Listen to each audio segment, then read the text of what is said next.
The Prophet ﷺ said that Allah subhanahu wa ta'ala answers your dua in one of three ways.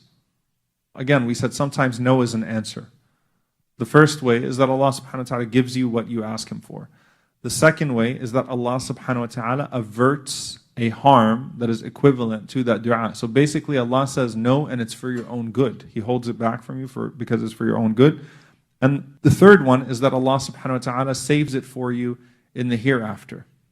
The point is that no dua, no supplication is made in vain. Even the dua of Iblis, even the dua of the devil was not made in vain. And this can get really interesting for people. There's the saying of the Prophet ﷺ about this man that's lost in the desert, and he calls out to Allah subhanahu wa ta'ala and he says, Ya Rab, Ya Rab, oh my Lord, oh my Lord. And the Prophet ﷺ said, his food is haram, his drink is haram, غُدِيَ بِالْحَرَامِ, his clothes are haram, he nourished himself with haram, أَنَّا يُسْتَجَابُ لَهُ, how can he be answered? But then, Allah tells us in the Quran that Shaitan said, قَالَ رَبِّي أَنظِرْنِي إِلَى يَوْمِ يُبْعَثُونَ, delay me until a day that give me respite until the last moment. So give me a delay.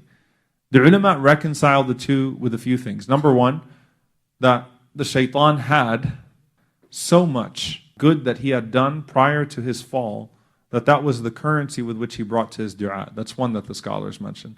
The second one is that sometimes Allah curses a wicked person by giving them exactly what they ask for, and He blesses a righteous person by withholding from them exactly what they're asking for. So sometimes the answer to the dua of a wicked one is actually a curse. Shaitan being granted respite is not good for him. He's making his hellfire worse. He's making his misery worse. So he did not ask Allah subhanahu wa ta'ala for something good for him. He asked Allah subhanahu wa ta'ala for something bad for him. And that is in fact a punishment for him that Allah subhanahu wa ta'ala granted him that respite, though he thought it was good for him. So it's an interesting way that you find that the scholars reason with these different texts.